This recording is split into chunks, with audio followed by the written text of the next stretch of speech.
tinatalakan mo. Ikaw. Umalis ka na, bago pa ako mainis sa'yo. Dito na ako. Papatay pa kita dito. Tatakay ako dito magdamag. Alis ka dito! Dito na ako.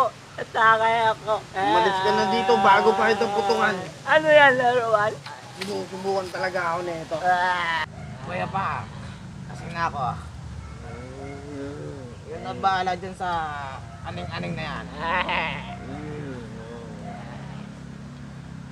Kasi niyo yung dalawa, mahina pala uminom to.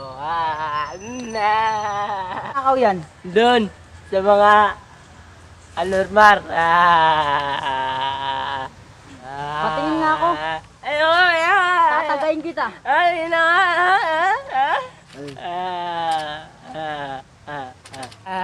Daming baril at magasin na ito ah. Ha? Saan galing to?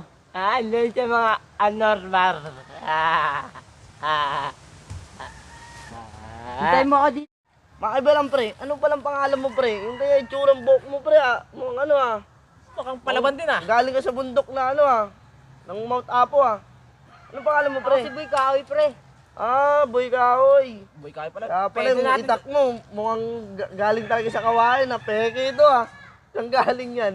Niloloko mo ba ako pre? Hindi. Sige pre, sali ka na lang sa amin. Kukunin ka namin.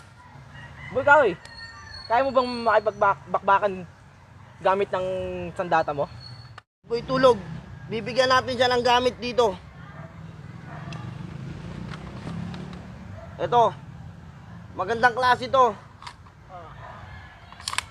S4 45. Di ko kailangan yan. Mas komportable ako dito sa itak ko. Hindi, mas mahalaga to. Mas mahalaga to. Mas mahalaga to. Boy Kahoy, ito, kaya mo may pagsabayan kahit nasa malayo ka. Hindi mo ba kilala yung kamag-anak ko? Si Bonifacio? At napakabakis pala nun.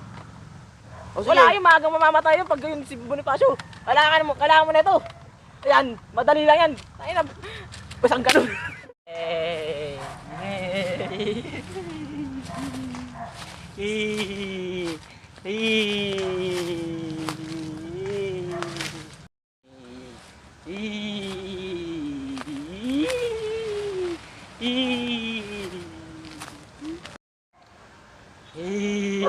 Hashim? Oh, paano nandito ka na? Ha? Anong balita din sa pinuntahan mo? Ha? May narinig ka ba? Oh. Ano sinabi nila? Ano? Nagpaplano na sila dahil kay Kalibang. Kay boss? Oo, boss. Marami ka pang nalalaman. Nakuha ko na sana yung bag Kaso may inarang ako ng lalaki. Sinong lalaki? Si Boy Mangkakaoy. Sinong Boy Mangkakahoy? Bago siguro bata niya.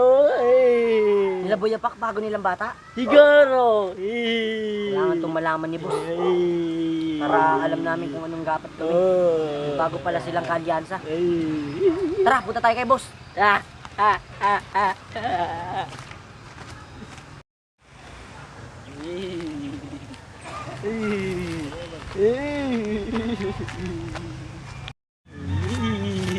Oh, ba't kasama mo na to? Kala ko sino mamaya doon sa makakuha ng impormasyon sa mga kalaban. Sinamahan ko po boss. Oh. Pero may natanggap ako impormasyon galing sa kanya. Ano sabi? Sabi niya, hawak niya na daw yung bag. Nadadali niya na dapat sa akin. Oh, Kaso boss, may biglang humarang sa kanya. Bago nata nilang kalyansa na ang pangalan ay Boy Kahoy. Diyos ko naman. Hawak-hawak mo na yung bag, binitawan mo pa. Boss, huwag mong papagalitan, boss. Grabe naman kasi yung kinuha mo, sobrang na yung pagkaaning-aning. Okay lang yung boss. Ako na lang pagalitan niya, huwag siya. Hindi. Pariling ko na to. Wag boss, kailangan pa natin yan. Sayang, pagkakataon na yun. Pero boss, mukhang may pinaplano sila, boss. Ano ba pagkakasabi nito?